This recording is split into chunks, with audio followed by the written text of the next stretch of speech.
Артымда 2019 Hyundai Santa Fe. Өзгөргө Sorento же болсо Highlander деген 7 кишилик кроссовер издеп жатсаңар, анда ушундай Santa Fe'ни да караштырып көрүлү. Анткени бул деле мыкты вариант. Ушул унааны бүгүн обзор жана тест-драйв кылабыз. Дизайн менен баштасак, бул мындай премиум классында унаа окшоп кетет. Хром элементтери, светодиод фарлары, анан булардын төмөнкү топтомдору көп деле айырмаланбайт. Бир гана дискалар башкача. Ушуну мындай жакшы артыкчылык деп койсок болот. Ичинде деле баардыгы мындай кымбат көрүнөт. Айрыкча ушул алдыңкы панели космолеттун панелине окшошуп кетет экен. Тигилген жерлери, анан бул жагында ушундай өзгөчө элементтер бар экен эшиктеринде. Бирок мындай жакыныраак караганда, кармалап көргөндөн кийин премиум классында унааларга жетпейт. Бирок ага карабастан баардыгы мындай тыкан, анан бекем чогултулган. Баскычтардын баардыгы түшүнүктүү, анан жеткиликтүү жерде жайгашкан. Мисалы, климат контролдун баскычтары, бул жакта айдоочу режимдердин баскычтары, сол тарапта болсо коопсуздук системаларынын баскычтары. Иши кылса баскычтардын баардыгына оңой эле жетсеңер болот. Климат контролу 2 аймактык, коопсуздук системалардан тилкейни кармоочу система, көрүнбөгөн зоналарды аныктоочу датчиктер, адаптивдүү круиз контроль, алдыбызда проекциясы бар, мультимедиа системасы, сенсор, опциялары түшүнүктүү, бат эле керектүү опцияны таап чыгасыздар. Алдыңкы отуруштардын жылыткычтары жана муздаткычтары бар, арткы отуруштардын бир гана жылыткычтары бар. Анан рулюда жылыйт. Прибор панели деле түшүнүктүү, көп деле функцияларды сунуштабайт, бирок керектүү опциялары бар. Анан отуруштарды баскычтар менен жылдырсаңар болот, бирок рулду өзүңөр ушундай жылдырасыздар. Мынакей. Андан кийин бул отуруштун эс тутуму бар экен. Бул жакта 2 бөтөлкө рамагычы, зымсыз зарядтагыч, 12 вольт разъем, USB жана AUX разъемдору. Бул жакта ушундай кенең сандыкчасы бар экен. Анан сандыкчасы бул жакта ушундай көрүнөт, мынакей. Анан бул жака буюмдарыңарды салып койсоңор болот. Ал эми артка өтөлү. Достор, өзүмдүн жеке авто текшерүү же орус тилинде айткандай автоподбор кызматын ачтым. Силер карап жаткан унааны тазабы, таза эмеспи аныктап берем. Кызмат акысы 3000 сом бир унаа. Андан чыгарып под ключ дагы таап берем силер үчүн. Азырынча бир гана Бишкек шаары боюнча ушул кызматты баштап жатам. Толук маалымат телефон номерде. Бул үй бүлөлүк кроссовер болгондуктан арты кенең. Мынакей өзүңөр көрүп тургандай эле буттарым үчүн ушунча орун бар экен. Башым үчүн ушунча орун бар. Үстүндө килтейген панорама чатыры. Андан кийин бул жакта чыканак кое турган жери, 2 бөтөлкө рамагычтары. Анан негизи бул отурушту ушундай жаткызып койсо болот. Мынакей ушунча жатат экен. Алыскы сапарга бул өтө сонун, аябай ыңгайлуу. Негизи отуруштары жумшак экен. Анан мындай да жылат болуш керек. Мынакей. Алдыга же артка жылдырсар болот. Ортосунда 12 вольт разъем, 220 вольт разъемдору да бар. Мен айткандай эле отуруштардын жылыткычтары, анан ушундай пардасы бар экен. Иш кылса бул жакта отурганы аябай ыңгайлуу экен. Ал эми 3-чү катарда отурганы кандай? Азыр чогуу көрөлү. Достор, 3-чү катарды тургузуш үчүн ушул отурушту бир аз алдыга жылдырып коюш керек экен, мынакей.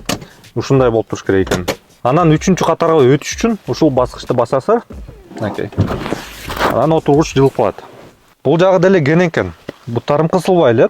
Бирок башым бир аз тийип калат экен. Боюм 1.78. 2 бөтөлкө рамагычы, буюмдарды сала турган жери, анан климат контролдун башкаруусу. Жүк салгычтын капкагында электропривод бар. 3-чү катарда отуруштары жатып турганда жүк салгычы кенең.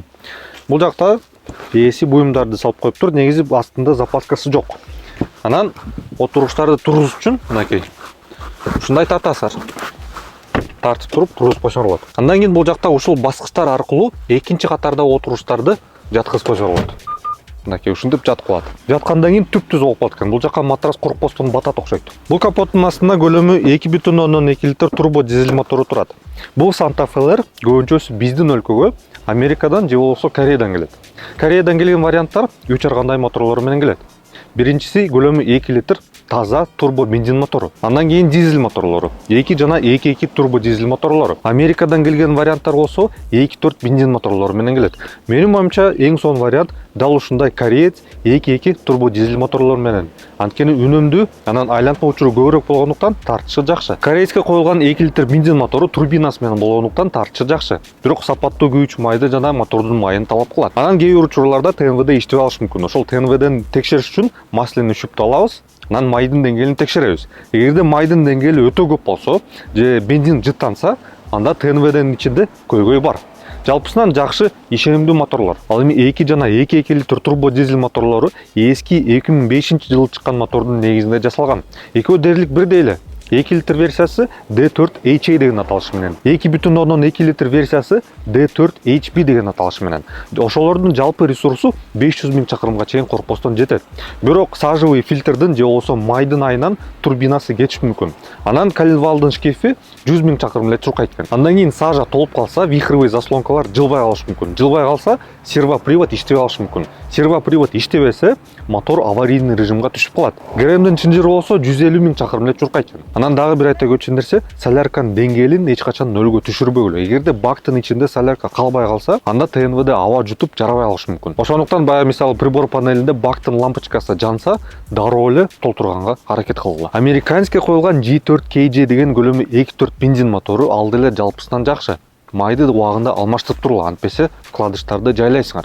Анан негизи ал мотор майды жеп башташы мүмкүн. Анын себеби поршендердин шакектери. Заводдун айтымында ал мотордун жалпы ресурсу 200 000 чакырым, бирок адистердин айтымында 300 000 чакырымга чейин чыдайт. Жүрүшү жакшы экен. Жумшак, жагымдуу, анан тынч. Мисалы мотордун иштеп жатканын көп деле укпайсыңар. Анан бул айымдарга өтө сонун вариант болот. Анткени обзору жакшы, күзгүлөрү чоң, терезелери чоң. Алар жетпесе, камерасы бар. 360 камерасы бар. Анан өзүңөр да бийик отурасыңар. Күч майдын чыгымы азыркы учурда прибор панели 1 литр менен 7 чакырым жүрсө болот деп көрсөтүп жатат. Муну конвертациялаганда ар бир 100гө 13 литр ичет. Бул менин оюмча жакшы чыгым. Жүрүк отурмосу жакшы, анан убагында которот. Булардын 4 дөңгөлөктөрү жана алдыңкы дөңгөлөктөрү аракеттүү болот. Ошол толук привод системасы ишенимдүү система болуп эсептелет. Эч кандай болячкалары жок. Негизи бул Santa Fe'нин 4-муну. 4-муну 2018-жылы чыккан. Анан 2020 рестайлинг болгон. Андан кийин 2023-жылы 5-муну келген. Булардын баасы машина KJ'де дал ушундай рестайлингке чейин варианттарды карасак, эң арзандары $14,000 баштап, кымбаттары $22-23 000 чейин барат экен. Айтканым ошол достор. Силер менен болсо машина KJ, кийинки көрүшкөнчө бар болгула.